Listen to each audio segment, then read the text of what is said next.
A ruthless battle rages on the cold winter battlefield. The sounds of clashing iron are intertwined with the quiet echoes of unfulfilled promises. However, the real beginning of this story is the hideous shiny axe blade that announces the defeat of one of the warriors. A sudden and powerful blow instantly envelops the warrior, tearing his desire for victory to pieces. The energy of this blow is felt like an invisible wave raging past him. The era of one of the warriors ends in an instant. His head is separated from his body, which has not yet fallen to the ground. Next to him, wrapped in iron chains, stands the victorious warrior whose cold determination secured his victory. The warrior, wrapped in iron chains, seems to be a master of his craft. He stands before a beaten enemy, covered in blood. Behind him sits an old man who is breathing with difficulty and asks if he managed to kill his opponent. The warrior turned to the old man and, with a slight irony in his voice, asked him if he could see the severed head, because it was already more than obvious. The old man replies that he has not seen anything for a long time because he is blind. He looks like a monk, and his face and clothes are also covered with blood, hinting at his participation in the battle. The warrior regrets that it is a pity that the old man could not see this spectacle. Slowly, step by step, the warrior approaches the old man, making his way through the snowy mountains where they find themselves. He kneels down in front of the old man and tells him that it is over. The old man encourages him, telling him that he has done a very good job. The young man replies that the old man's merits are no less, because it took the Seven Genome clan several years to flood the Central Plains with blood. In the end, the Pecto and Higo clans had to unite to fight back against their common enemy. And today is the day when their common enemy is on his knees, beheaded. This moment emphasizes that the time has come for the final battle, in which the thief is defeated. Our hero's life is coming to an end. He closes his eyes, realizing that it has passed extremely quickly. When the old man asks him if he feels well, the hero replies that he could not be better. The old man, in turn, realizes that, as expected, the boy in front of him is a great master of the dark path, and if it weren't for him, the Higo clan would have been destroyed about 10 years ago. Holding his wound, the great master can also speak of the old man sitting by the stone. If it were not for the old man's merits, the Pecto clan could have been wiped out. Grateful, he thanks Vladika Murimov. Hearing this, Vladika Murimov could not help but agree with him. Although it was hard for him to laugh, he smiled at the hero's warm words, for he was facing the Emperor of Darkness. However, despite this warm conversation after the victory, the old man had one more question for the warrior. This question sounded unexpected to our hero. Since he is a descendant of the great Pecto family, why did he go over to the side of Higo and become their leader? The Emperor of Darkness was listening to this, his ears wide open. It was a very difficult question, and it needed a correct answer. The Emperor thought for a minute, considering his answer. Eventually, the warrior bowed his head and said that it was just the way it was. But for the old man, this answer seemed like a manifestation of boredom. The Emperor of Darkness, in turn, asked how long Vladika would last, to which he replied that he would not even live half a day. The Emperor took upon himself the responsibility of seeing him off on his last journey, for which the elder expressed his boundless gratitude. But during their dialogue, a warrior approached the scene, his spear sparkling with pink energy. He did not notice the old man, but he saw the Emperor of Darkness. As the warrior approached, he suddenly delivered a fatal blow to the chest of the Emperor of Darkness, which was so strong and unexpected that the hero, caught off guard, could not believe what had happened. This blow came as a great surprise to him, as it was fatal. He saw that a needle had pierced his heart. The enemy turned out to be the man he thought was dead. It was Tang Guang with a glow on his finger emitting an aura like pink power, and his vitality proved that he was not dead. All of this was planned by an old man who admitted at the time of the death of the Emperor of Darkness that he organized it to stop him because no one else could do it. He will repent for his actions in the afterlife. The first to go is the old man who, after saying goodbye to see you soon, died. At this point, our hero is bleeding, and the snow around him is no longer white. He asks himself the question, why did fate have such an end in store for him? Why, in any case, was he destined to die? Why did his life turn out to be so disturbing and difficult? His memory recalls how 26 years ago his world collapsed when the Bixanjan clan fell. His father was killed in battle, and his younger brother died early. He found himself alone in a great emptiness, and there was no one around whom he could rely. Eventually he sided with Higdo and rose to the position of commander-in-chief, achieving his goals at any cost. All his life he fought desperately for a place in the sun, and now his life ends in death in the pain of battle. And he realizes that it was not all in vain. The last moments of his life were filled with pain and betrayal. But his life was beautiful, despite the fact that his eyes were closed forever. But sometime after the darkness, his eyes began to open, and he saw light. In front of him he saw a man in the lotus position who said, "Learn to fulfill your duty to the clan, and you will attain enlightenment." Looking around, he saw that this man was sitting on top of the temple, and our hero was surrounded by people kneeling and worshipping him. As he squares his shoulders, he doesn't understand whether it's a dream, an illusion, or he's dreaming. And suddenly, out of the blue, some guy touches his clothes, calling him brother. Our hero looks angrily at the man who touched him, not understanding his intentions. The man who touched him gestures to him to continue worshipping, because the ceremony is not over yet, and to take a seat quickly, as his father is watching. Horror appears on the boy's face when he recognizes the familiar features on the young man's face. He suddenly shouts, "Jeepin!" right during the ceremony, attracting the attention of everyone present. He rushes to his brother, starting to hug him, but his brother does not understand why he's behaving so emotionally. His brother asks him, "What is wrong with you? What happened, brother?" But our hero was so excited to see Yepen that he forgot to think about why his brother, who died 20 years ago, appeared in this place. The warm voice he's missed for so long pierces his ears, calling him Hojong.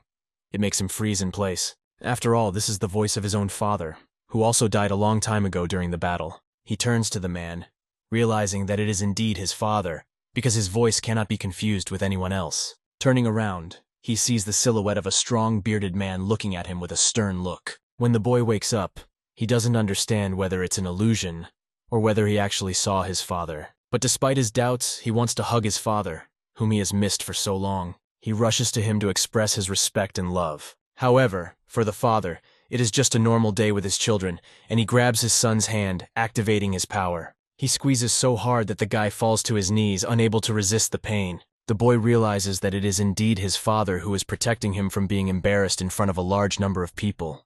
His father looks at him sternly, and the anger in his eyes could be a warning that his behavior was disrespectful. My father asks, "You're acting like you've gone crazy. Are you in your right mind to make so much noise during the ceremony?" Despite his son's behavior, the father waits for an answer. But before that, he sends him to his ancestral home for 3 days to apologize to the dead for his actions. After these words, the father looks at his son with a bit of shame. But our hero was not confused, and, although he was glad to see his father, he could not resist his word, and accepted his father's sentence, ready to serve his sentence. At that moment, he realizes that he is truly alive. He looks at his body and notices that it looks surprisingly young. His skin is smooth, without the usual wounds, scars, and calluses. Anything that reminded him of the battles is gone forever. Looking back, he realizes that he has returned to the days of his Paeksanjin clan. This seems strange to him, because he thought he was dead. After a while, a guard escorts him through the green gardens to his ancestral home. There, the door slammed in his face with a slamming sound. Standing at the door, the boy realizes that his father, as always, is ruthless, and has locked him in this room for 3 days. However, this was not so important to him, because he was more concerned with the question, why did he come back? He couldn't even be happy, because he couldn't find an explanation, which was becoming a big problem for him. After straining his mind, he realizes that he is in a very difficult situation. Falling on the carpet that covered the floor of this house, he still had no answers, and his thoughts did not bring any solution. However, as he looked up at the ceiling, he came up with an idea. Perhaps it was all part of something bigger that he hadn't yet realized. The boy thought for a moment and realized that he was young enough that he didn't even know his real age. How old is he now? 18 or maybe 19? It's not quite clear, but apparently it's autumn, and judging by the appearance of Jipen's father, he's gone back about 26 years. This means that they are facing a horror that will take the lives of his family and clan forever. Horrified, he realizes all the consequences that await him on this path forward. After all, there's not much time left before his Paeksanjin clan is destroyed. And despite everything, he can't just lie there, because he can prevent it. He rushes to the door. Opening the door, he sees his young brother who has come to visit him. The boy stops for a moment when he sees his young brother Jipen. In turn, his brother asks him, "Where are you going?" Our hero was embarrassed and did not find the words to answer, because his brother took him by surprise. However, his brother continued to insist that the hero should not leave this place, because he needed to spend 3 more days in his ancestral home. All this was true, and our hero agreed with it. But why he was here seemed a mystery. Then his brother started digging into his pocket, about to say that regardless of the consequences, he was worried about his brother's spirit, which had to spend 3 days in the house drinking only water. He brought his brother some goodies to cheer him up. In this way, I wanted to encourage him so that he would not be upset by what was happening. However, the Emperor of Darkness realized that in 6 months his brother would die, and this fate would befall all living things in this city. Jippen quickly handed him the treat, worried that his father might notice, but his thoughts did not leave the Emperor, and he could not calm down, knowing that his father would soon be gone. Who is the head of the clan will die by the sword along with his powerful clan, and the life of the young warrior will turn into a nightmare where he will suffer forever. People who are supporters of his clan will die instantly, without even having time to do anything, and this is not a joke. The horror that was bequeathed in our hero's soul remains forever, and he makes a promise to himself to be the one to strike first. Not only will he do this, but he will also prepare the clan for defense by embracing his brother and taking full responsibility for what is happening. In his previous life, he was the Emperor of Darkness, having become so through a harsh life and cruel fate. Now, with the memories and experience of the past, he will find everyone and destroy anyone who thinks of harming his family. The boy abruptly opens the door of the temple and runs out, driven by a strong desire to change the events that could prove fatal for him and his clan. He confidently walks along the paths he used to run as a child, heading to the church where his father is buried. Upon entering the clan's central administration chamber, the boy is greeted by servants who address him as a young master. As he continues his journey, he tries not to waste energy. The young master approaches the entrance to his father's office, which is guarded by 2 sword-wielding soldiers. Showing their respect, the soldiers bow down to greet the young master and ask him what brought him here. The guy confidently replies that he needs to meet his father for some reasons. But the warriors explain that they are not allowed to enter without a special reason, as the rules are very strict. If the clan head has not summoned him, he cannot enter. One of the soldiers comes closer to the young master, and with all seriousness, he tells him right to his face that in this case he cannot come in. The guy had his own arguments to counter their refusals. He explained that he had a very urgent task. Since the soldiers were obliged to obey the order, they could not let the boy through, as no visitors were allowed before noon. The young master was upset when he heard the refusal, but they invited him to come back later. Then he asked them to give a message to his father. "Tell my father," asked the young master, "that I will begin to study the true azure silk technique." The soldiers were so impressed by his words that they could hardly pronounce the technique, even stuttering. They turned pale and appeared to be deeply shocked by this message. Surprised, one of them asked if they understood correctly that he wanted them to tell his father about learning the true azure silk technique. The guy confirmed their words and ordered them to pass on the message, after which he left. As he left the management estate, he saw the landscapes of his childhood. He swore to himself that he would master the true azure silk technique. This news caused a real stir among the members of the Yen clan, as the true azure silk technique is considered one of the most important martial arts of the clan. No one could believe that the boy had taken such a step.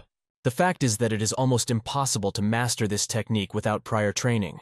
To reach this level, one must first master the soaring swallow technique, which requires tremendous strength and endurance, available only to the chosen ones, like the second young master. When our hero leaves the manor, he is met by his brother, who warmly greets the young master. The story reveals that in his past life, although John did not visit his brother Jippen, his outstanding brother had great talent, and the head of the clan often mentioned Jippen, losing sight of his first son, Hajan. Because of this, Hajan treated his younger brother as if he didn't even exist. But one day, everything would change. The 2 brothers were walking along an autumn path, and Hojun talks about Huda, a very severe punishment, wondering how one can endure 3 days on water alone. His brother always tried to be good in everything and despite being punished by his father, supported Hojun. He wanted to please his brother Hojun and offered to buy him some food. Peng, in turn, said he had found a place he liked and named it Goyanglu. After these words, the young master turned to his brother Jipping, aiming to break the circle of misunderstandings between them. His intentions were clear, to put an end to the arbitrariness in their relationship. Jipping was nervous about his brother's unpredictable behavior and swallowed a tear. "I have treated you very badly, and I am sincerely sorry for my behavior," said the young master. Jipping was deeply shocked by these words. They hit him like a bolt from the blue. The young master continued, "I consider myself a scoundrel for not appreciating your success and not supporting you. I have been acting petty and like a big child, driven by foolish pride." He asked his brother for forgiveness, sighing deeply, and promised that it would not happen again. When Jiping heard his brother's words, he was so moved that tears welled up in his eyes. He tried to stop him, but Hajin continued, "I am very sorry for all the trouble I have caused you. I don't want you to blame me if you can't forgive me." As Jiping comprehended his brother's words, he realized that Hajin had changed, and he no longer hated him. At these words, Jiping could not stand it and burst into tears, and the young master gently wiped the tears from his face. This gave the young master the long-awaited sense of relief he had been seeking all his life after his bitter loss. He tried to comfort his brother, hoping that he would stop crying, and that everything in their lives would be restored. This scene was closely watched by the guards, who were again shocked by the events. It was strange for them to see the young master in such an emotional state. We moved to Goyanglu, a place illuminated by autumn leaves with a house standing on the shore. The young master and his brother decided to have a delicious fish dinner to finally make peace. They began a dialogue in which they could finally talk normally after a long separation. Jiping noticed that his brother's gait had changed significantly, and it was obvious that he no longer looked like his old self. It gave the impression that he had turned into a completely different person, different from who he was before. While eating fish, Jiping noticed that his brother Hajin's ki energy was moving through his body, which seemed incredible to him. The young master explained that he had spent the last 3 days practicing in the ancestral house. There he practiced lotus meditation and circulated chi energy using the soaring swallow method. It was very risky for him because his body was still unadapted and too young for such tests. During this technique, the stress on blood vessels, bones, and muscles could have led to a regression in his physical condition. But despite all the pain and obstacles, he overcame them to unleash his inner ki energy. He activated all his knowledge and strength to break the wall of inability and move to a new level. This helped ignite his ki energy and gave him a chance to surpass himself. However, it was extremely difficult, and his body could barely withstand the load. He stubbornly walked forward, saving all his strength not to die from those practices, and the blood gushed out of his nose. And now his brother Japan is watching him and giving him 7 stars for his technique. In a state of shock, Japan begins to realize that Hajin may have mastered this complex technique. Hajin replies that yes, he has indeed mastered the soaring swallow method. Jinping even got up from his seat at the great news. He congratulates his brother, because mastering such a technique in a short time is a great achievement, and the change in gait due to the awakening of ki energy is further proof. It was amazing that his younger brother could notice the slight changes in his body just by looking at him. Hajin realized that he had truly accomplished the incredible. But suddenly something unplanned happened in this wonderful bar, distracting Jianping's attention. Our hero says that his friends have come, 3 of them, one of them is quite strong. The younger brother decides to greet them and goes to the door to open it. But suddenly he crashes into the figure of one of them, causing an unexpected encounter. Looking up, he saw a girl with a disgruntled expression looking at him as if he were something unpleasant. Without having time to apologize, they passed him by and continued on their way. A man was walking by and asked her if the view from this window in the bar was not great. She indifferently replied that she didn't particularly like the view, and her name was Namgun Sanghua. Our hero was watching the couple from the outside, drinking tea and eating lunch, listening attentively to their conversations. Squinting his eyes and covering his face with a cup, he watched the couple with a serious look. Namgun Sangwa's servant suggested that she try the fish at this restaurant to improve her mood. But after saying that, he noticed Jepin and was surprised to see him. When Jinpan saw his friend, he invited him to meet his older brother, which raised doubts among his friends. As soon as they looked at him, the young master introduced himself as Hojun and made a greeting bow to his brother's friends. This guy, answering the greeting, also greeted his new acquaintance. But suddenly Namgun Sanghua's voice interrupted their moment of silence, as she was angry that he had brought her here for the sake of the landscape. This guy was in a quandary, trying to satisfy both his hostess and socialize with his friends. The only thing that came to his mind was to order something for the table. A few minutes later, the table was set with dishes that looked appetizing, but when the lady saw what was served, she was angry because she didn't consider it a decent meal, and all her anger fell on her friend Jipen. The younger brother, sitting next to him, was a little upset to see his friend in a difficult situation. He felt even worse because he had invited his brother Hejin to the establishment, where complete chaos had ensued. He tried to apologize to his brother, but the young master reassured him, "My brother Peng, don't be nervous. You'd better treat your brother to a drink in honor of his success with the new technique," and he raised his glass. Hearing this, Peng smiled and replied with a sparkle on his face, "Order whatever you want. I'm ready to treat you to anything in this place." The establishment on the riverbank was quite chic and attracted many people with its beauty. But who could have known that one of the mistresses would not like something and would explode in anger, shun her friend and servant, accusing them of their ignorance, trying to calm her down, because everyone was looking at them to avoid being in a shameful position. She was dismissive of others, not considering them full-fledged people, but only comparing them to insects. The hostess's words offended the bar patrons, and everyone began to pay attention to the rude woman. Penn felt anger toward her because she had offended others, including himself. The situation in the bar escalated, and ordinary patrons, witnessing what was happening, began to scatter in different directions. When the lady realized that representatives of the great Paksan Yen clan were looking at her, she just laughed and said that for some time now, the Namgun clan has recognized the Yen clan as one of the 7 great clans. She allowed herself to make insulting comments about the audience, and our hero noted that her words spoiled the taste of the alcohol in his glass, although he did not resort to aggression. Jinping, unable to stand the abuse, got up from his chair. The young master watched him and was amazed at his brother's reaction. He even put down his glass, sensing something unusual in his brother's behavior and the aura of Kai energy that was explosively enveloping him. And Jinping stood firm and would not sit down, as he was furious and wanted to teach this scoundrel a lesson for her words, while his brother Hajin tried to calm him down, but to no avail. Penn abruptly got up from the table and began to shout loudly at the hostess, accusing her of taking too much liberty with her behavior and going too far. These words made the young lady feel delighted because someone had finally made a comment to her, but Peng continued to emphasize that she had violated the rules of etiquette, adding that her actions were unacceptable. "Do you behave with dignity as a representative of the Namgong clan?" asked Peng, clearly indicating her clan affiliation. Hearing these words, the girl just smiled and dove in. After a while, she started laughing out loud, with saliva flying out of her mouth, and she exclaimed, "Do you think you are special because you belong to a big clan?" The laughter was so strong that her stomach hurt, and she grabbed at him, to which Peng reacted by saying that the Namhud clan had nothing to do with it, and she probably wouldn't have gotten a proper education if it weren't for her clan. These words of Peng's made the girl very angry, and she began to look at him as a prey. To demonstrate her strength, she hit the table, releasing energy, and smashed it into pieces with a strong blow.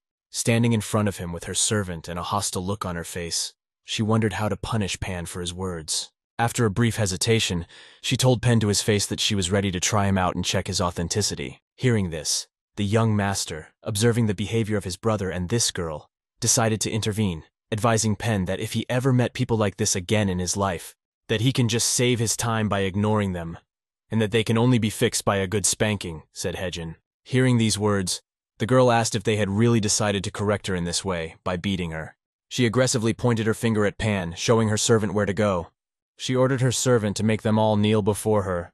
Hearing this, the servant, who had previously deeply honored her, felt great fear, realizing that he would not be able to fulfill her order. But she slapped him hard, showing him who was in charge. She also told him that if he wanted his family to move freely on her property, he had to quickly lift his buttocks and make them kneel. This servant, holding his head, approached the boys and conveyed her words to them, asking them to obey the order and kneel down. But Hejin, the reincarnated master, had no intention of tolerating such insolence. He grabbed the guy by the head. Holding it, he brought it down, its Kai energy radiating a malevolent force. The master was not going to kill him, but intended to punish him for his insolence. After he held its head firmly, he quickly tossed it aside. And in the flight, he hit him with all his might, making him feel all the guilt he owed him. A strong blow pierced this servant, and he did not get better from this blow. It will be difficult for him to recover. The princess noticed that it was not the boy who knelt down, but her servant, who fainted from this strong blow. She was outraged by such disrespect for her side, and she decided to punish this scoundrel Hejin herself. This made her very angry, and she rushed to our hero who was calmly waiting for her, saying "Parasite." The master did not need to prove anything, because he was sure he was right. He took a fighting stance, and waited for her to run up to him. The girl activated her clan's heavenly wind technique, wondering how the guy was going to stop her with his bare hands. She was hoping to break all his bones, but the situation suddenly changed when Hejin's arm shot forward as if controlled by his own energy. She noticed that some energy was wrapping around her arm, completely twisting and blocking its movement. Suddenly, Hejin appeared and was already holding her elbow, preparing to break it. The girl's sudden scream echoed throughout the restaurant where they were. After his attack, the girl held his hand, not understanding how her energy was so suddenly interrupted. But Hejin didn't stop and was preparing to teach her another lesson.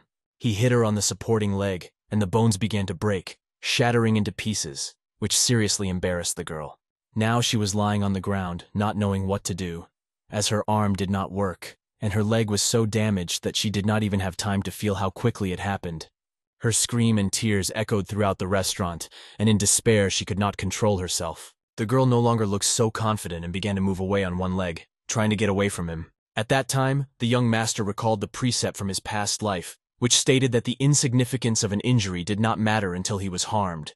He rushed into attack, tearing his enemies apart. Hearing this, the girl stammered and begged him not to come closer and to stop. All the words he uttered were the commandment of the Emperor of Darkness, which he was in his previous life. Out of pain and frustration, the girl did not know what to say, except to accuse him, calling him a scoundrel, crying in despair. Our hero just watched her suffer, listening to what she would say next, but the girl was not going to stop.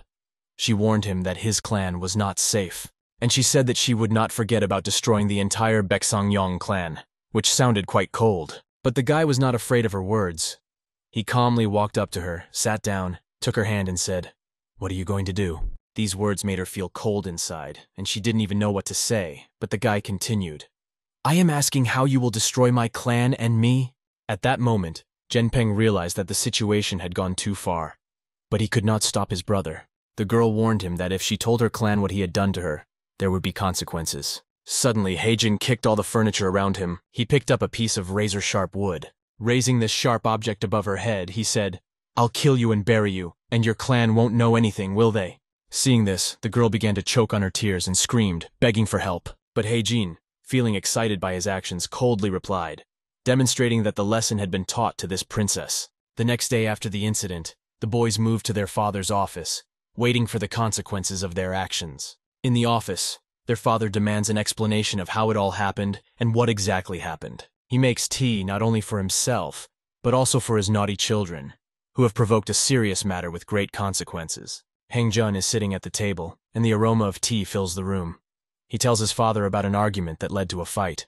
The father replies that this answer is just a summary of what happened, and he did not ask for such an explanation.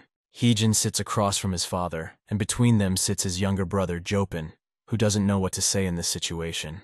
Jopin listens to their dialogue in confusion and has nothing to add. He is only nervous about the developments. The father puts a cup of tea on the table and begins to summarize the information he received after the recent clash. The son of the Kanali clan had his face smashed, and the daughter of the Namgun clan had a broken limb. There are rumors in the city that the girl has serious internal injuries and skin damage, and her recovery will take about 6 months. Hyejin's excuse is that the girl wanted them to apologize to her, to which his father replies that this is not an argument. They could have just left. He asks Hyejin to stop acting like a fool, because he knew that such actions could lead to bloodshed between the clans. Our protagonist, not accepting his father's words as final, asks if our clan is really so big that it should make his father panic. Confused by this question, my father asks me what exactly he is talking about. The boy explains that the girl does not consider their family to be a significant clan, and these words deeply hurt his father, as they become a sufficient argument for resentment. Leaving the room, the boy closes the door, not sure whether his dialogue with his father was successful or whether everything will turn out tragically. Although the situation has gone far, he believes that they are not to blame for what happened, although such cruelty is not inherent in Pekto's teachings. The brutality that took place is far from the principles of Pekto, which are the way of the clan and the will of his father. In his previous life, the guy was deeply accustomed to the clan's ways and lived for 30 years as an emperor of darkness. Despite all these little things, he still wonders what to do with the true azure silk technique. If he were to ask his father about it now, he would most likely be angry. The scene shifts to the Namgongin clan, where a girl who was involved in a recent fight is in the hospital. The doctors carefully bandage the girl's injured parts, trying to change the bandages in a timely manner. She lay motionless, having suffered significant physical and internal damage. In this difficult situation, only her father, the head of the Namgun Yin clan, sympathizes with her. He asks the doctor about her condition and how she feels. The doctor replies that the situation is not as bad as it might seem at first, but the biggest problem is her mental state, as she is experiencing severe psychological trauma. The doctor believes that she was shocked by something, because although physical injuries will heal in 6 months, it will be more difficult to heal the psyche. The head of the clan looks at her thoughtfully, feeling sorry for his daughter in this misunderstanding. At this time, the girl is lying in a hospital room, and it is clear that delusions are haunting her. Suddenly his son comes in, and the doctor bows to him, expressing respect. The son calls out to him, "Hello, father," and the father is happy to see his second son, named Hen. Hen asks his father for his opinion on the situation. The father replied that the serious injuries had weighed her down so much that it hurt him to look at his daughter, and he wanted her to learn and experience the world so much. Heng does not hesitate to tell his father that the incident gave everyone the opportunity to learn from it. However, in his opinion, the bandits should not be forgiven, despite the lessons they could learn. Hyun notes that the fact that he helped her realize the value of life is not the moral of the story. The father cautiously says that the culprit is from the Yen clan, who dared to humiliate his daughter. Hang emphasizes that the Yen clan is only 50 years old, and they have begun to attack the Namgun clan. Hyun asks a question that makes everyone in the room think and be wary. Will the father leave these thugs alone after all? Without hesitation, my father replies that of course he won't. He wants payback. The fact that his child was injured does not mean that he will refuse to challenge this force and clan. Heng reacted with a smile, as he approves of his father's words. Given his position as head of the clan, he cannot act rashly in this situation.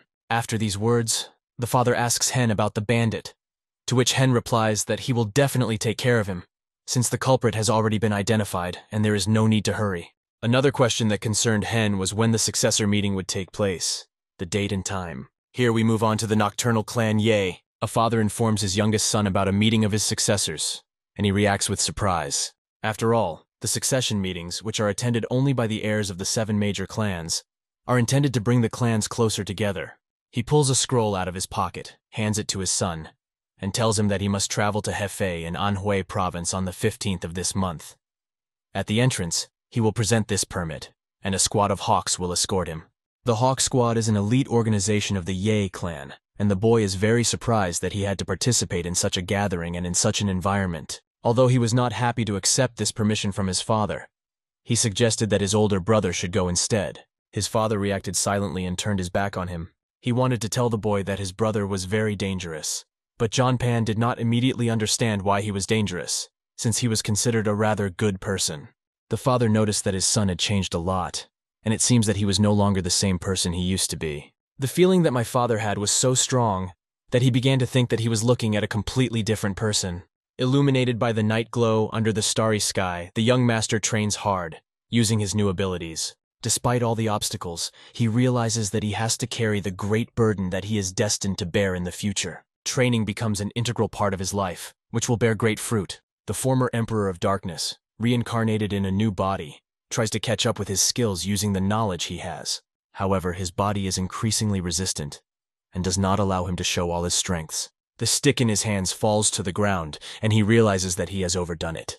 In his training, he has reached the limit. His hands are covered with calluses and burns from the energy. In his previous life, he had a big axe, which he can forget about now because he can't even wield an iron rod. He looks at his bleeding hands and asks himself how long it will take to learn new techniques, but he is not going to give up. Autumn leaves are falling from the trees right on top of him, and he hears the rustling of someone approaching. He straightens up, puts the stick on his shoulder, and waits for the guest. A stranger comes up to me and asks if I've been working out, because the place looks like it's been working out. The boy asks his father why he came, and he replies that he noticed him training hard even at night, which is unusual for him. The boy wipes the blood from his hands and tells his father that he wants to master his staff and spear, but the father sees only a wooden stick in the boy's hands. So he asks what kind of spear and staff he is talking about. When asked if he trains with a sword, the guy says no. This worries his father because the great techniques of their clan are related to the art of the sword, and as the eldest son of the Yen clan, he must master these techniques.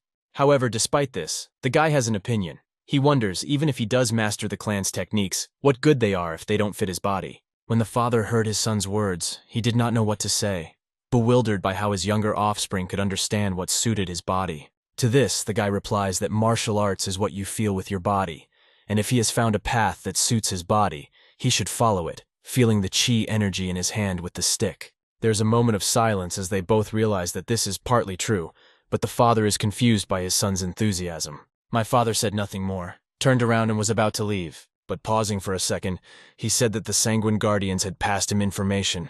The information said that his son Hejin wanted to learn the Azure Silk technique, and it turned out to be true. They all understand that the Azure Silk technique is one of the 5 great divine arts of the clan. Since no one in the clan can learn any of the 5 great divine arts without his permission, he wants to ask his son a question. Our hero listens attentively to his father and is not going to contradict him, but the father adds that his son's answer to his question will determine his decision about this technique. Thus, the son's future and his ability to master the Azure Silk will depend on how he answers his father's questions. At the moment when everything was burning, with corpses lying on the ground and houses being destroyed, The Yen clan was experiencing its last moments of existence. That decisive incident occurred. The enemy soldiers were steadily approaching the clan leader, while their own soldiers sacrificed their lives trying to protect their commander. But all efforts were in vain. One tired knight, exhausted from fighting, fell into the room of his master, his condition reflecting all the horrors of war. The warriors of the clan could not resist the onslaught of the enemies, and the head was sitting in a room with his children. At that critical moment, he decided to pass on the 5 great divine arts to them. Hejin and his brother Jopan were shocked by the information they received from their father, realizing that only in a critical situation could he have taken such a step. Unable to bear the severity of the situation, Jopan told his father that he would also fight for the clan's victory. Information with a guide to the 5 great divine arts was given to our hero, in the hope that he would retain this important information. After his father handed him these valuable books, he headed for the exit. He went to fight in the name of his clan and family. The final phrase before he left was a shouted command to his children to run away, after which the father activated his chi energy, preparing for the last battle. That moment became decisive for the fate of the Yen clan, and the head of the clan fought until the last breath of his life. All his life he had been preparing for this moment. His last team was the Iron Wall Squad, which was supposed to drive out thieves and protect the Yen clan. His children agreed with his plan, and believed to the last that everything would happen as he said. The book was passed on to his older brother, who mastered these rare skills. In his new life, standing in the forest, the father decided to ask his son, "How do you know the true Azure Silk technique?" was the question posed by the clan leader. The father knew that his son had told the guardians that he had begun training and mastered one of the forms, and wanted to know more. But the boy interrupted him, saying that it was not just about the true Azure Silk technique. At this point, my father became seriously tense. The boy told him that he knew all the forms of the 5 great divine arts. The father looked at his younger son and wondered how he could know all this information.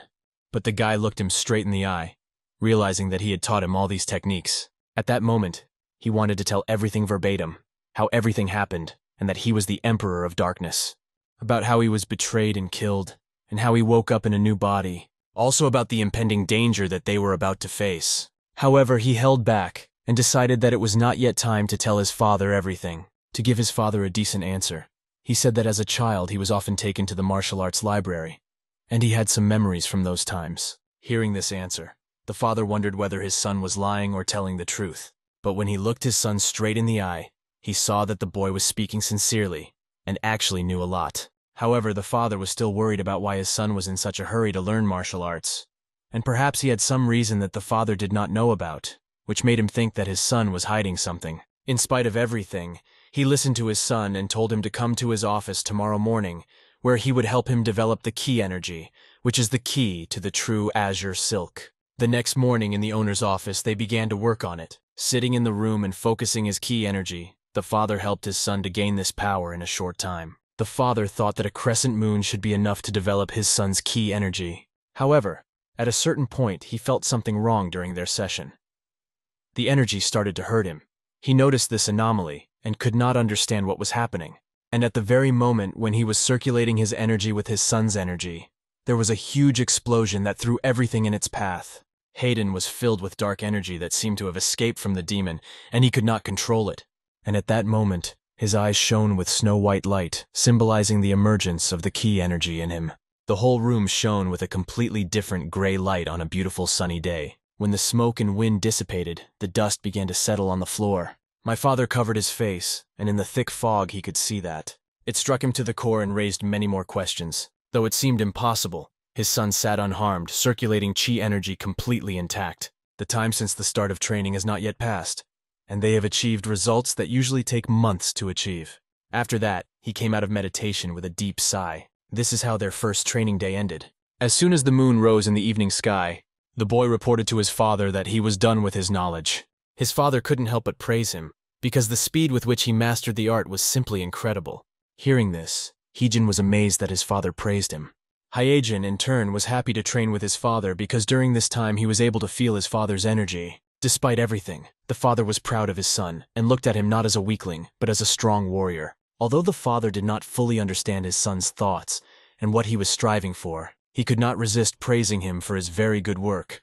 Pride filled him, and he told his son that a gathering of receivers would soon take place. Yesterday he wanted Jipen to go to the meeting, not you. The boy reacted calmly to this, telling his father that he understood and had no questions about it. But the father was shocked that his son did not show interest in this, and did not insist on participating in the event. The guy explained that he did not want to participate in this meeting. After all, who needs a bunch of empty-headed children with excessive pride? And this thought drove the boy to despair. After hearing all this, his father did not persuade him, but sent him away with his brother out of spite. The next day, the horses ran playfully, carrying their owners. Heijin was riding on a cart with grass in his mouth, and his brother was happy that the road was so beautiful. On the opposite side, they noticed a rather small wagon that caught John Pan's attention because it was moving faster than the big band. And so the boys began their journey. After a month of long travel, they reached Anhui province, riding at the head of their delegation. As they passed through the densely populated streets, they noticed that there were delicious places to eat on the sides. Heijin looked around and realized that he shouldn't be here and wondered why his father had sent him here. Nevertheless, it could have been for the best, because here he could learn the true nature of his enemies. After all, he did not fully understand whether their enemy at that time was a follower of the old teaching or a member of one of the 7 great clans. At the moment they attacked their clan, Heijin knew for sure that their key energy technique matched Pekto's. In addition to their clan, representatives of 6 other families attended this meeting. The thieves who attacked his village did not include members of the Namgung, Mayon, and Tan clans, so he had to keep a close eye on the other 3 clans. He smiled slyly as he realized that among those left behind were the Peng clan, the Meng clan, and of course, the Jungal clan. With that, our story moves to a forest in Anhui province. In the forest of Anhui province, a guy stands behind a tree, and fire envelops him. It seems that someone is attacking him. Suddenly, an unfamiliar object flies in his direction and he tries to dodge it. He successfully dodges it and sees that it was an explosive object that blows up the tree he had just hit. He is being chased by a villain who is trying to blow him up.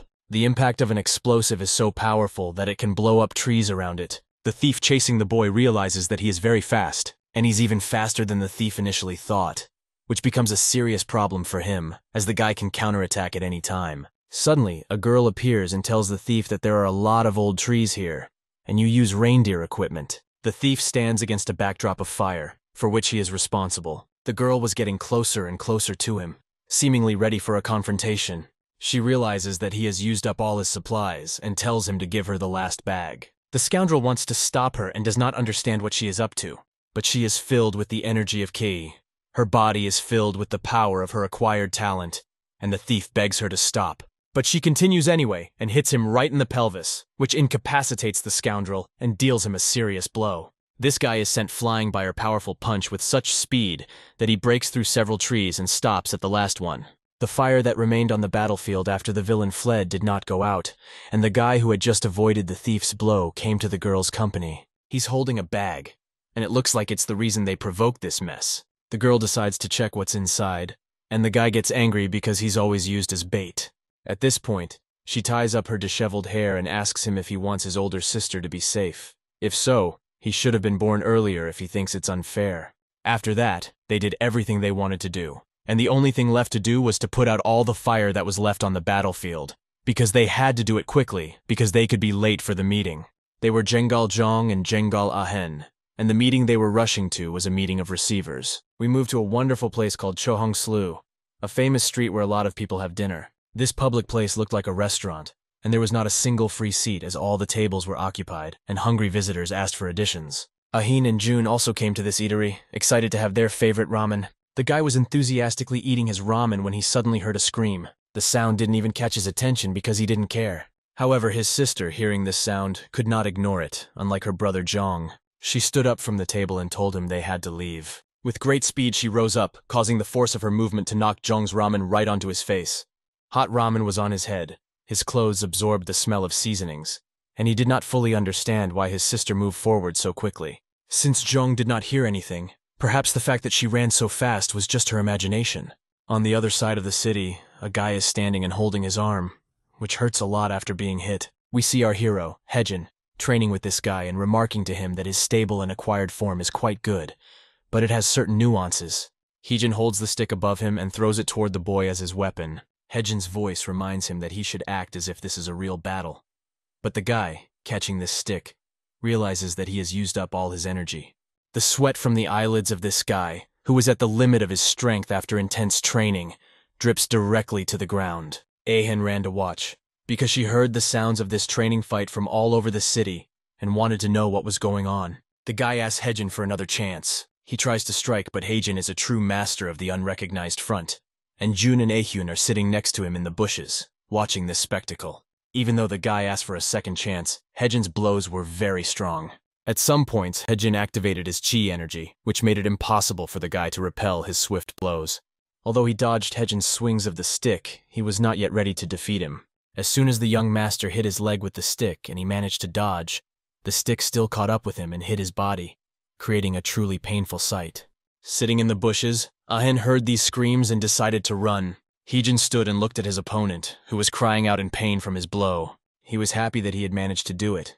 His body had finally become much lighter, and his training had paid off. His true azure silk provided stability in the use of his techniques. He looks at his powerful hands and realizes that soon he will be able to master the martial arts of the four gods, and it will be incredible for him. But his thoughts were interrupted by a man who came to them. This man looked quite old, but he embodied a strong figure as he was the commander of a hawk squad, and his name was Sinamo. Haejin told his commander that he would go to wash after the battle, and that he would leave the guests who were sitting in the bushes watching him to this commander.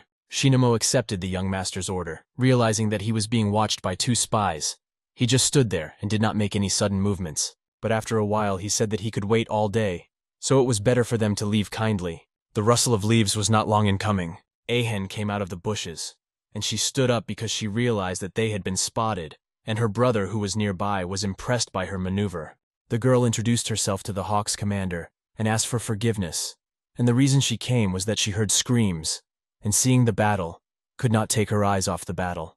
After a while, she also picked up her clumsy brother, who didn't even know how to react. The Hawk's commander said that it was good that they had confessed, but it was rather impolite to spy. Haejin turned around to see the guests and noticed that they were his old acquaintances, and he could not feel their ki energy well. Ahen, to justify her actions, said that her brother came first, and in the future she would look after him as usual, making him bait. Of course, he got angry with her for talking at him again and ran after her, out of anger. The commander did not react to this, because they were just children. Haejin understood that their human nature and ki energy were different from the thief he had met, but he couldn't jump to conclusions without seeing them in battle, because in the world, even a monk can become a killer.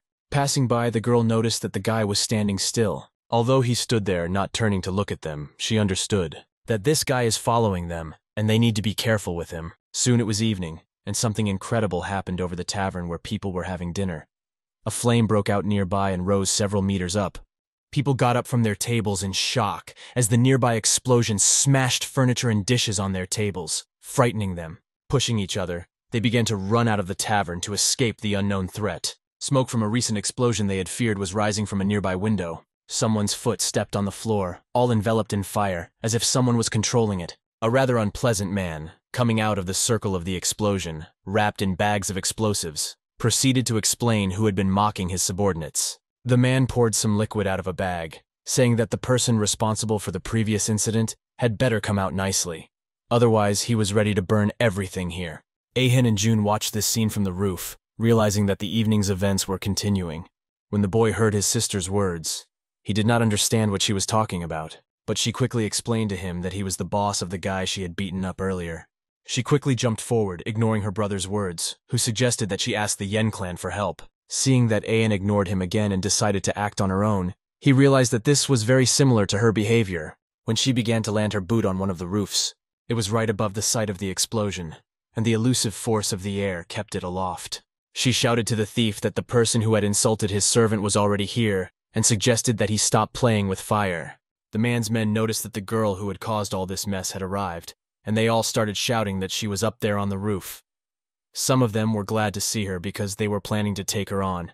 His beaten servant with a broken arm noticed the girl and urged his boss to grab her quickly, but the boss struck his subordinate with a powerful blow, showing no sympathy for him. This happened because he could not see the girl properly because of his subordinate.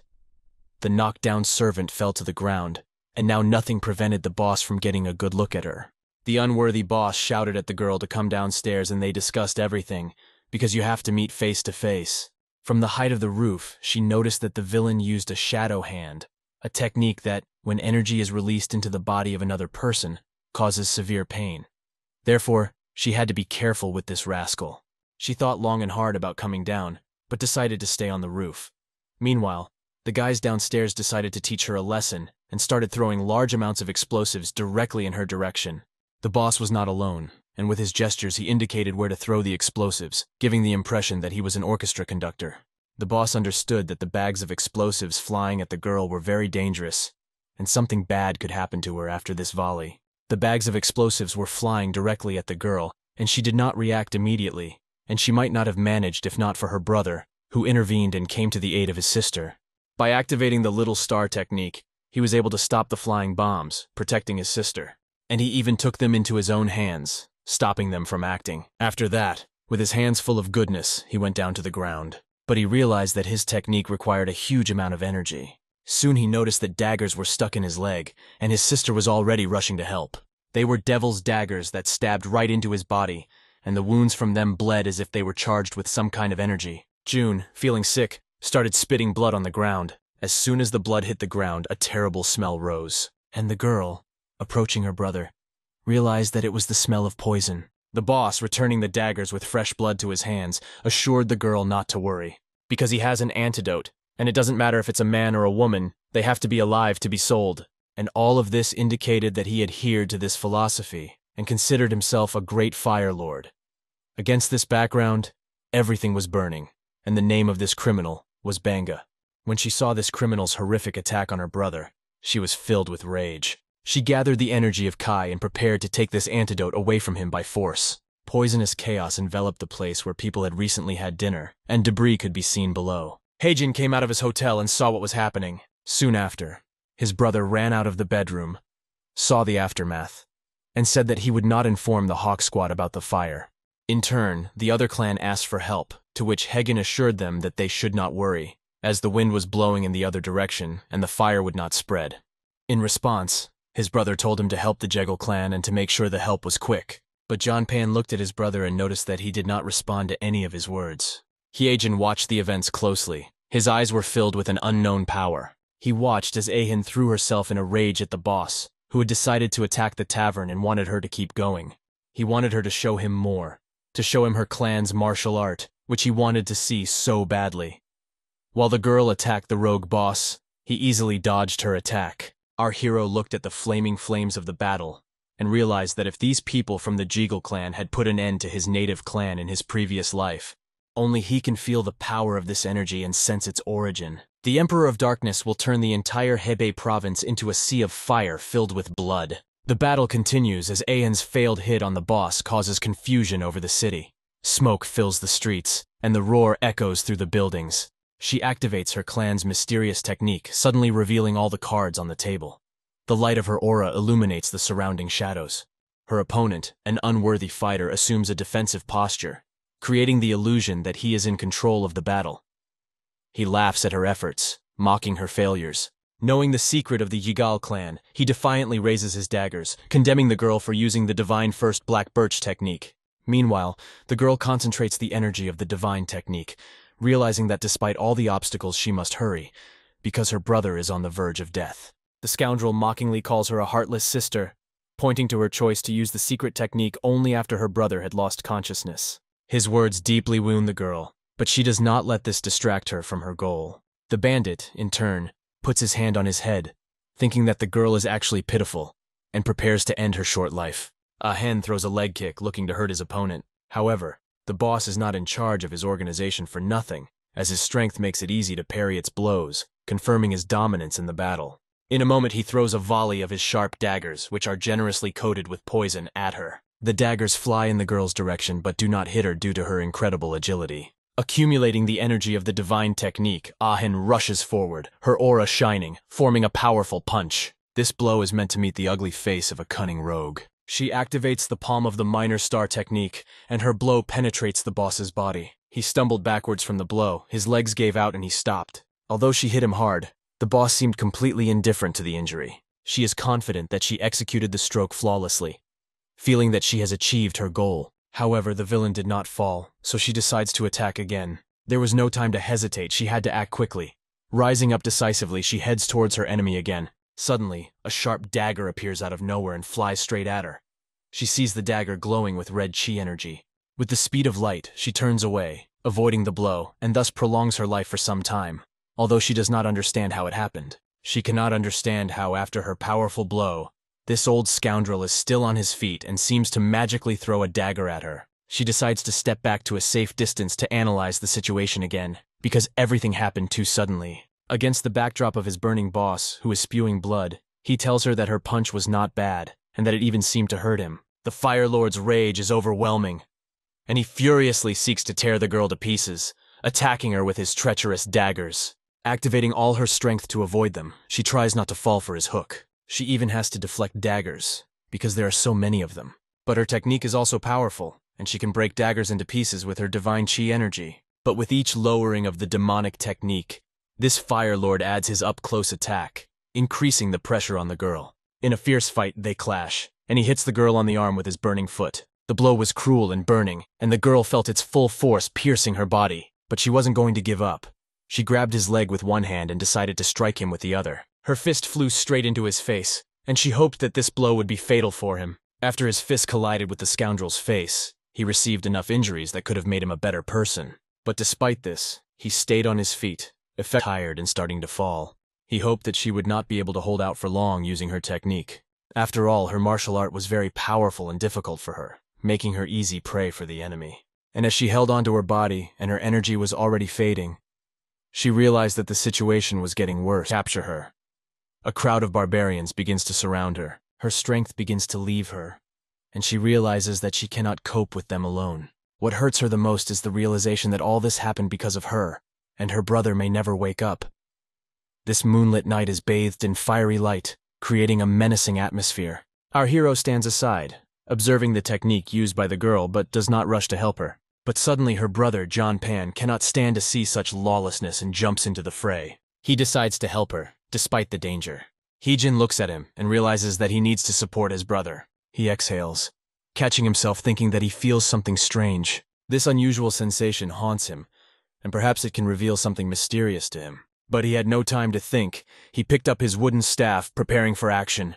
He raises his staff above him like a spear, aiming at the enemy. His task is to throw and hit the villain in order to intervene in the battle. Activating his energy, he throws his staff into the crowd of scoundrels. At this point, a bunch of barbarians are furiously destroying everything in their path. One of the punches hits Ahin's body right on the spot. Falling to the ground, she kneels down and realizes that her strength is leaving her. At this point, she thinks that her life could end in such an unpleasant place. The bandits surrounded her and laugh, remembering how she used to move nimbly, and now it seems that everything is over for her. One of the bandits, seeing the helpless girl, thought to use the situation to his advantage and asked his commander for permission.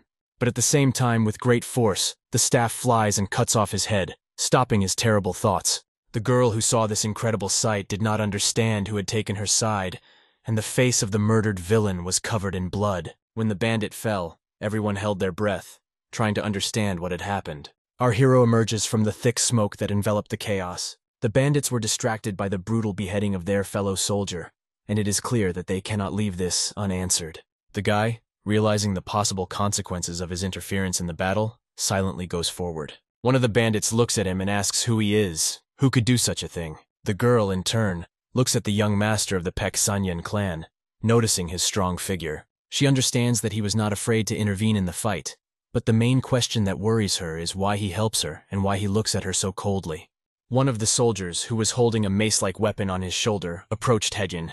He was running closer and closer to remind Hejin of a very important thing that he might not have known. When the boss asks you a question, you have to answer quickly, and he wanted to force Hejin to answer. But a minute later the warrior falls to the ground, burned to death. His weapon falls and rolls to the feet of the guy, who bends down to pick it up. The crowd of bandits stands and stares in disbelief at what has happened, but their comrade is lying on the ground, and his weapon is now in the boy's hands. Of course, they don't intend to let it go and surround him, ready to attack. Some have claws, some have swords, some have sabers, and it all comes down on Hejin. But what did he do to kill their comrade without even touching him? Hejin takes a fighting stance and the asphalt breaks under him. The boss of these bandits shouts to his army to stop him at any cost. The calm guy instantly doubles in the eyes of the bandits, almost like an illusion. With incredible speed, holding a mace in his hands, he rushes in different directions to scatter these miserable scoundrels. He mercilessly beats them, smashing their ugly faces, thus making the world a little better. Although he did not really like helping this girl, He realizes that he will learn nothing if she just dies. Holding the weapon he took from the bandits, he scatters a pile of bodies of these scoundrels in different directions, and no one can hurt him, and the bones of the bandits crunch like crackers. With their arms twisted and at best alive, they remain on the battlefield, all destroyed. And the Lord of Fire instantly turns pale and feels sick, because he is facing a guy with unknown power. In 1 minute, he had killed his entire army, and as soon as the last soldier fell unconscious, Heijin stands there, concentrating his ki energy, which scares the boss to the bone. Even the fire that was burning in that direction falls silent under the power of this guy. The boss simply doesn't know how to react, because all his soldiers are dead, and he only hit vulnerable spots. At this point, he realizes that he cannot afford to relax, because he is not just a girl. He activates his devilish daggers of fire. He picks them up in his hands and addresses the guy with a question on his lips. "Who the hell are you?" Meanwhile, Heijin approaches the girl he rescued. She is in a state of shock and cannot find the words to express her gratitude. Our hero takes her hand and squeezes it hard. He is standing next to her, and his chakra seems to merge with her body, causing the girl pain, which makes her scream. But the guy tells her, "Shut up." But he thinks to himself that she should show him the real energy of ki. And as soon as she stops talking for a few seconds, his power begins to penetrate her body. The guy feels that something is wrong with her because he realizes that her energy is actually hostile. He wonders if the girl is really his enemy, like her entire clan. Having felt everything he wanted, he even gets a little angry. He casually throws her hand aside and prepares to say something. I wanted her to take care of her younger brother while he was the boss. The girl wants to tell him that he probably doesn't know who he's facing, because the boss's main weapon is poisoned daggers, and one scratch can lead to death. Hyejin stands in front of her and reminds her that he is not going to put up with her for long, and asks her if she heard what he said. With an incredibly cold and angry energy, he turns to her and rudely tells her to get lost, as she is only in the way. When she saw how she was answered and felt the cold on her skin, she found no words in response. All she has to do is shut up, take her brother and drag him to safety. The gangster's boss is watching all this closely and decides to intervene, seeing whether the boy has finished his family showdown. The bandit noticed that the boy was only pretending to be strong in front of the girl, and that he was not really a threat. To which the guy replied that his art of the Silent Red tribe was rather insignificant. The bandit was impressed by his knowledge, because no one knew about his clan or his technique. This infuriated the bandit, because how could this miserable guy know about his technique? But our hero took the mace, twirled it in front of him, standing in a stance, and told the bandit that he was going to ask him a question that he would have to answer. What kind of technique he was using. We move to a girl carrying her unconscious brother under a moonlit night sky. She thinks he's getting worse and worse, but she can't get the thought of how the clan guy treated her and drove her crazy out of her mind. She promises that next time she will make him her debtor, as this arrogant eldest son of the clan has humiliated her. There was also a hawk squad in the yard, and the commander told Jippin's brother that they had extinguished the fire at the southwest gate. He wanted to ask him if they should help Master Kojin in this situation. Jippin's brother hesitantly surveys the situation, wondering whether their help is really needed in this conflict, or whether Hojin can handle the consequences himself. Japan could not even respond with a word, because in this situation he had nothing to say. The Hawk's commander was looking at him at that moment, trying to reach him. He looked around, seeing the corpses of these scoundrels lying on the ground. Heijin's fight with the boss was so powerful that support seemed unnecessary. His brother Joe Pan said he didn't think Heijin needed help, while a fight was going on in the background. It was a fight from which only one would come out alive, and the bandit boss already felt his doom. The moment Heijin attacked him, and not just with cold hands. It was also sharp and had a mace that could knock the spirit out of him with a single blow. And so it happened that the bandit missed one shot from our hero. It was so strong and accurate that the bandit's teeth shattered into pieces. For a few seconds, he regained consciousness, but he still had the dagger in his hand. Although he was beaten almost to death, he still counterattacked, shooting from under our hero's feet. This dagger flew past Heijin without even hitting him. He flies over the enemy, does a flip, and in an incredible maneuver ends up behind the enemy. The boss, the Fire Lord, was amazed by this maneuver and couldn't even react in time.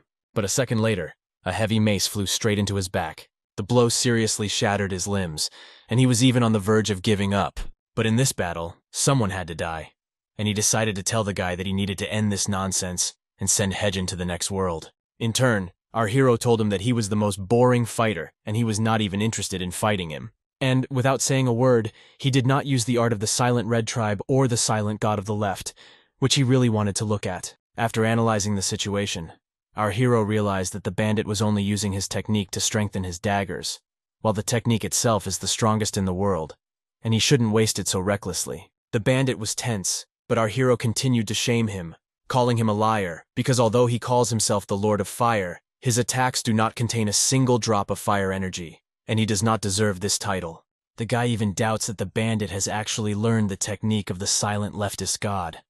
And these words, like a knife in the heart, deeply hurt the bandit, making him very angry. It was a special psychological attack on the stupid bandit, who was so enraged that he decided to demonstrate the art of the Silent Red tribe in real life to this guy. The guy recalls how in his previous life, in one of the cold caves, he learned about the Four Gods technique, which began with the divine energy of the north. He asked the old man why it was necessary to start studying with this energy, and the old man begins to punch a hole in the rock with his finger. After its energy ceases to work, he pulls his finger out, leaving a precise hole in the rock. The old man says that the energy of the water god is the hardest of the four gods, but also the softest. It is capable of setting up battering rams and artillery. And raising his hand, the old man wants to show him another trick. Touching the wall with his hand, a wave comes out of it, as if in water, the old man demonstrates. Then he starts doing incredible things with his own hand. He draws as if with a laser on a stone rock. This technique allows you to improve the martial arts you have already learned. His hands continue to draw something on the rock, using energy. A minute later,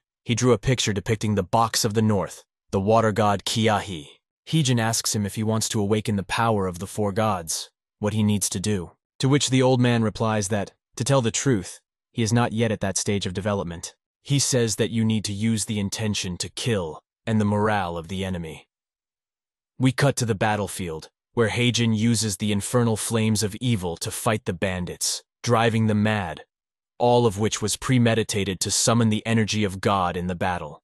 The bandit boss grits his teeth, energy filling every corner of his body. In an instant, his muscles grow bigger and his body is enveloped in flames, all to show the boy his place. He throws away the daggers he used to prioritize, and he rushes into the attack without them, because he no longer needs them. His strength is off the charts, and the guy is standing there calmly waiting for his attack. For him, it's all very boring, and he doesn't show any emotion of sadness or fear on his face. He sees his boss in front of him, burning with the flames of the so-called unconditional red tribe technique. But it still doesn't impress our hero, as he easily dodges all attacks. Like a child playing with a ball, he is playing with this scoundrel. The blows are strong, but at the same time weak for the beating Emperor of Darkness. He mocks the warrior and tells him that even an anthill cannot be stopped by such fire. And this rascal makes him laugh. "Don't you have any other talents?" he mocks. The gangster's boss can't find a place to sit, as he has never heard such abuse before. He promises to burn everything around him.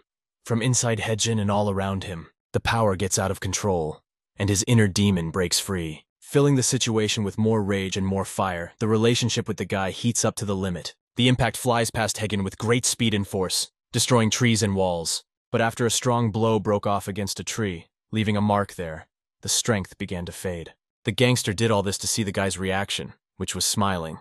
Not only does he use all his strength, but in another situation he is also laughed at. A tornado of fire descends on the boy, who skillfully continues to avoid it. He seems to ignore this fight, not allowing the boss to catch him and strike. This makes the boss angry, and makes him attack harder and harder. But all he wants is to exhaust the enemy's forces and find their vulnerabilities. He even throws the mace out of his hands while prolonging the intrigue and dodging attacks. At this point, the boss thinks he's found his weak spot and catches him, trying to catch the guy with his huge fire hand to kill him. And he in turn catches it with his bare hand, and they cross their arms. Even though the boss thought he was going to kill him and caught what he thought was a stupid bastard. Holding his hand, the boss was already planning how he would kill him, starting with breaking all his bones. He was already laughing, imagining the guy's corpse in front of him, but suddenly he smells the energy of water that appeared in the air. His fiery hand begins to extinguish, and steam begins to rise from his hand. The shocked boss does not understand where this steam came from or how it is possible, but a second later he realizes that his feet are up to his knees in water. He looks at the water rising up.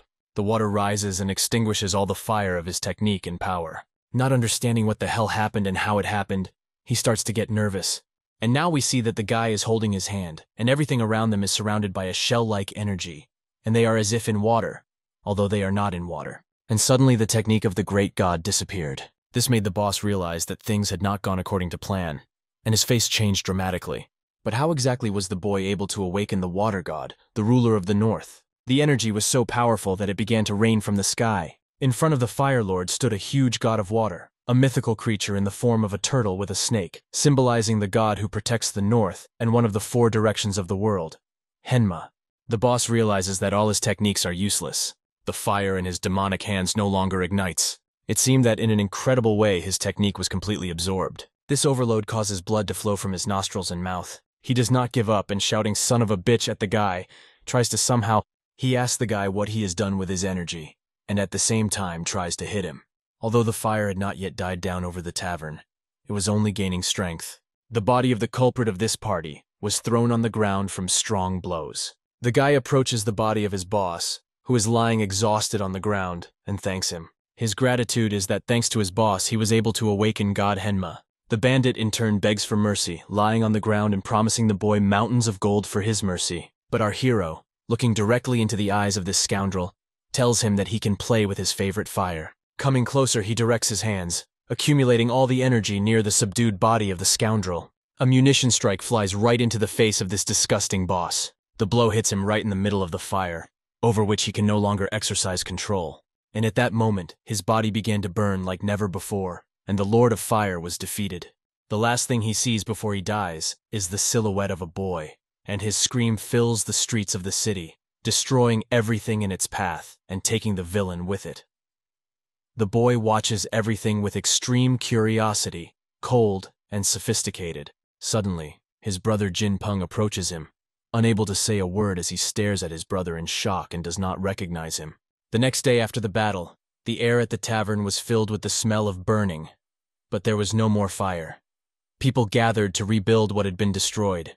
The builders worked tirelessly to restore the destroyed building, and surprisingly, the walls were not so badly damaged. One construction worker tells another that a gentleman from the Yen clan personally caught the arsonist. As the builder was hammering in a nail, a smelly guy approached him and asked him to tell us about the incident, to which the builder replied that he had not only caught the arsonist, but had burned him to the ground. Smelling the boy's stench, the builder waved him away. But the boy did not believe him, because he could not imagine that a young gentleman from a respectable clan was capable of such a thing. Suddenly, a boss ran up to them. He opened his arms and wanted to hug the guy, who was flying over him from the stench, welcoming him and saying that he had heard about his journey here. Approaching him, he took him by the hand and said that if they hadn't contacted him in advance, he would have been killed. They would have freed up all their time and schedule for him, said a respectable man who was a member of a well-known nobility. But this scruffy guy says that since they are just beggars, maybe they can try to take time away from the Lord of the Thorny Melody Pavilion. He asks how the repairs are going, and is told that the work is progressing well and quickly, thanks to the efforts of the Poor People's Sect. Then this unkempt man says that if they have any difficulties, they can contact him at any time, and then leaves the construction site. The construction workers are surprised by the man's status, as he looks like a complete homeless person. The official explains that this is the man who hired them to help with the Thorny Melody Pavilion. The construction workers looked at his figure and could not believe that this man could afford something so impressive, even though he had enough money. It turns out to be the successor to the organization of the White Islands faction. When he stepped away from the construction site and learned of the rumors, he was amazed at how easily the boy had defeated Bang, one of the 13 strongest in the Black Islands faction. He is curious and wants to see with his own eyes who this young gentleman from the Yen clan is. And, enthusiastic, spreading his wings, he rushes to the city of the meeting of his successors, where he is going to engage in his begging. The sounds of training can be heard in the deep forest. As always, Henjin practices by practicing his techniques. He hit the tree, making a hole using the Shuan Guardian technique, which specializes in defense. Proper use of the power of direction can turn this martial art into a powerful offensive tool. This Shuan Guardian art is also effective in clearing turbid chi. Since ancient times, it has been said that if the Shuan Guardian is strong, then your body will not have much turbid chi. Suddenly his thoughts were interrupted by a team of hawks. They report that they have finished their training to the young master. At this point, Hyunjin wonders what is happening to Jipping. The hawks commander said that Jippen wanted to fight a little by himself. The guy couldn't believe his ears, because it didn't look like a jeepney. But suddenly he strained his eyesight and noticed one of the men. In this circle of swordsmen, there was a certain incomprehensible atmosphere. A girl came out from the side, and it was her again. Hejin said, "If you've recovered, then come back to the clan." But she tried to stop him by grabbing his clothes. She had some questions for him and wanted to ask him. At that time, his brother was sitting in a tree. It was hard for him to understand it all. He breathed slowly, trying to calm down. From his high place, He wondered if he really knew his brother well. But at the last moment, something happened to his brother that he could not even recognize him. The image of his brother kept coming back to him, and he wondered if he was wrong. But suddenly his loneliness was broken by Heejin and Ah-hen. He didn't expect to see them, but they were walking alongside him, discussing something, and didn't notice John Pan. Looking at them, he wondered if he was doing the right thing by listening to their conversations. The dark side tells him that in his place he would have done the same, but the white side restrains him, saying that this is not the right thing to do. However, he jumps out of the tree, apologizing to his good side. For him, it's not honor that matters, but curiosity. Heijin and the girl stop in a deep forest, convinced that no one will hear them. The guy asks what she wants from him. The girl takes his hand and begins to materialize the energy, which takes the form of a ball.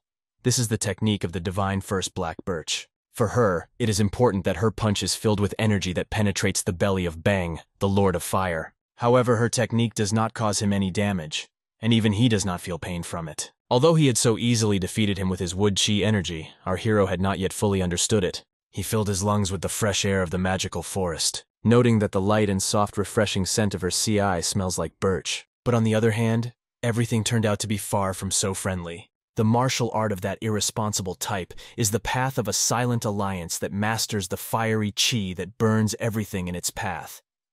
And he asked the girl a question. What does she think will happen if you throw fire into the wood? Will it catch fire? For him, this opponent is not the best choice for this girl. And when she realized this, her heart sank in disappointment. She realized that she could not even imagine that this could be due to the different energies of chi. Although she received an answer to her question, her curiosity did not fade, and she wanted to ask another. However, it seemed that the guy, standing there in silence, did not realize how tough it was. The girl clarified that she was referring to the irresponsible guy he had burned to death. Because that irresponsible guy had called himself the Lord of Fire and Lightning, and the guy had mockingly burned him in his own fire.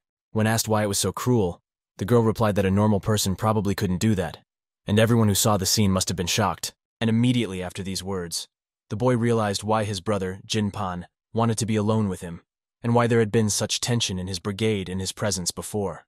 Since it was the territory of the white faction of the islands, and his actions were similar to those of the Dark Emperor, it was unacceptable from the point of view of the norms he followed. But despite this, he smiled and decided to forgive himself. By telling the girl that he could have killed you and your brother, and that he was a real criminal, he first started the fire. And in the face of danger to the lives of a large number of people, why should he feel sorry for someone like him? The girl could not disagree, because death is really fair. Whether you are a good person or a bad person, death will meet you anyway. But should the method of killing differ from good to bad people? According to our hero, thieves should die in agony. This is what he considers just, fair, and righteous. And at that moment, the girl simply could not say anything more. She looked at the boy, wondering how old he was, and I think he looked like he was her age, but he thought like her father's age. There was one important detail that Ah-hen noticed. His aura was like that of an older man.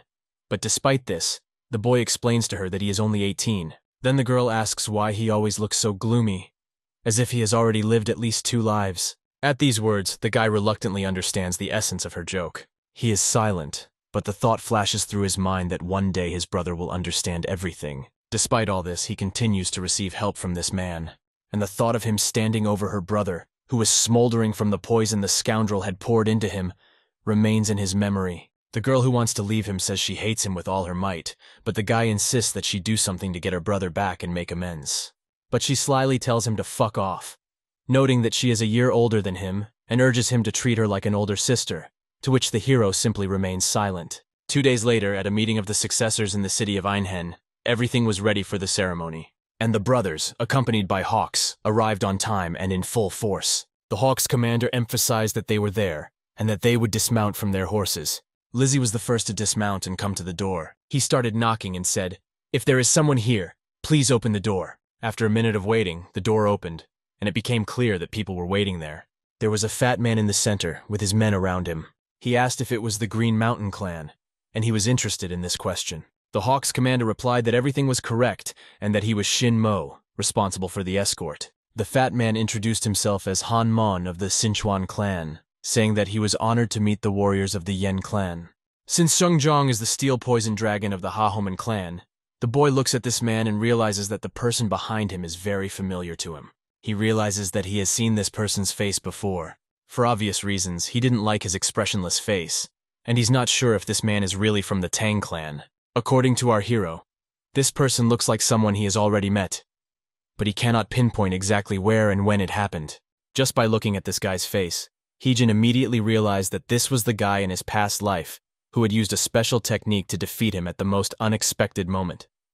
His energy pierced through Heejin's heart, taking his life and forcing him to be reborn when he was still young. Our hero grabbed his heart, and his memories haunted him. He has to take revenge on Quan for the betrayal that happened at one of the most crucial moments of his life. Heejin looks around the crowd and recognizes the fat man's son as the same scoundrel who left him dead in the past. As the delegation approaches, the Hawk Squad leader introduces the young clan master Yen Hojin and his brother Zhong Peng as outstanding warriors of their guild. At this time, the head of the Dragon Clan notes that he has heard a lot about them. The master of the clan waves his hand, asking which of them is the other young master, because he has heard that the other is an impressive and talented left-handed man. His blunt statement caused tension among everyone to observe etiquette, as they are the leaders of the Shin Squad. However, the young master is not going to respond to provocations. He goes ahead of everyone and invites everyone to eat and satisfy themselves, because he is hungry. This dinner invitation turned out to be a much better offer than conflict resolution, and the Yen clan, despite leader Shin, is moving forward without a single glance back. The leader of the Shin clan watches the people passing by and realizes that he has been treated just as rudely. He stands next to his son, watching as they are completely ignored. Heejin has been rude, but his son remarks that despite his appearance, he has enough courage. A young man named Yang San from the Sich Yuan Tang clan looks at Heejin with excitement, realizing that he has allowed himself too much in relation to the Tang clan. He watches the departing Yen clan delegation with interest, analyzing how the upcoming meeting between the heirs will develop. On this note, we move forward 2 days to the heirs' banquet hall. In one of the courtyards, 2 large men greet their old acquaintance, who, in their opinion, has become incredibly beautiful. They are surprised how long it has been since they last met. Heejin looks in front of him and sees representatives of the Peng clan, which had recently conquered Hefei. They are dressed in red and white and look quite confident. The girl who is talking to them notices that they have gained weight because, as they explain, they eat a lot. Our hero, watching them in the banquet hall, recalls that he saw them a few days ago. At the moment he greeted them, they squeezed his hand tightly. With a smile, they introduced themselves as Daeho and shook Heijin's hand for a long time, saying that they were pleased to meet him. During this time, our hero managed to study their internal chi energy, which was different from the energy of the criminals he was looking for. And the girl who talked to them was Lan Moen's daughter, and she felt insecure in front of such strong men. Thinking back to his previous life, Heejin recalls the Moen clan and the old man who was its leader and ambushed him in the Commonwealth. It was when he was resting by a stone that this old man stabbed him in the heart, but that was in his previous life, and there is no such threat now. Heijin doesn't need to be distracted by these trifles, especially at a time like this. Despite the past, there's only one clan he hasn't checked out yet. This is the Mean clan. Will Heijin feel their power? During the banquet, he carefully analyzes all the representatives, but there is no one from the Moen clan among them. From a distance, a girl with lush hair is watching him, actively searching for Heijin. Suddenly, she spots him in the crowd and is surprised to realize that she has finally found the one she was looking for. This beautiful girl causes confusion among those around her when they see her devoted pursuit of finding Heijin. Meanwhile, a guy named Hen from the Namgan clan enjoys alcohol and flirts with girls, inviting them to spend time together. As soon as Hen wanted to say something to the girls, he noticed a beautiful girl. Immediately after he saw her, he could not look away because he had not seen her for so many years. He left the beautiful ladies in his entourage and went to her. As he approached, he noticed that she began to greet and flirt with someone else. At that moment, the girl approached Heijin, who recognized her and said, "You again?" The girl replied, "Not for 2 days." Hyun, watching the girl happily greet Heijin, felt embarrassed. And when Heijin asked her to stop following him because he was busy, Hyun was extremely disappointed. Hyun wondered why such a beautiful girl from a famous clan was hanging out with this scoundrel, Heijin. 10 minutes later, the girl invited Heijin to have a bite to eat. They found a great place and started talking. She was amazed at the power of the Yen clan's martial arts. Heijin replied that this was not a reason to brag, and despite his mastery of the technique, he needed to become stronger. The girl praised his modesty. She realized that he was already strong, but Heijin wanted to become the strongest in the world. His words impressed the girl, "It's better to strive for perfection than to be content with mediocrity," he said, as Hen watched them from the sidelines. Hearing this phrase, Hung realized that their Namgon clan was the closest to being the strongest in the world. Heejin and the girl continued their dialogue. Heejin said that no one in the world can be invincible, and everyone has the ability to constantly improve. The girl agreed with him, but noted that there is one man in the world who can actually be called the strongest in the whole world. She remembered the Emperor of the 4 battlefields, who could do incredible things and stood in her imagination on a mountain of corpses of his enemies. "He is a legendary warrior who led a blood religion 300 years ago," she says. Heejin laughed at these words because his name sounded a bit childish. According to legend, the Emperor of the 4 martial arts wanted to be called the strongest in the world because he had mastered the 4 main martial arts that allowed him to attack, defend, and evade as effectively as possible. "He's so powerful that he even conquered the Golden Dragon and was named the Golden Dragon Emperor," she added. The girl folded her arms and said that she still considered it too enthusiastic a view of things. But Heejin understood that attack, defense, and evasion, as well as the 4 martial arts styles, were descriptions of the techniques of the 4 guardian gods. Moreover, the Golden Dragon Chi is the highest form of the 4 dragon gods' techniques. He stood up, realizing that perhaps the Emperor of the 4 battle directions had inherited the technique of the 4 guardian gods. As soon as he stood up, the guy from the dragon clan we saw earlier approached them. He wondered how they were having such a great time. He quickly looked around and saw an empty chair nearby. He brazenly moved toward them and sat down next to a beautiful girl, trying to join their company. However, their social circle was not ready to accept this guy. They did not want to talk to him, but his confidence and insolence made their communication uncomfortable. The girl, sitting up straight, did not know what to say to him. However, recognizing him, she allowed him to stay. And now the 3 of them are sitting at the same table, but the dialogue between them somehow doesn't work. The girl decided to defuse the situation and introduce the guy sitting across from her, but the Dragon Clan representative already knew who he was.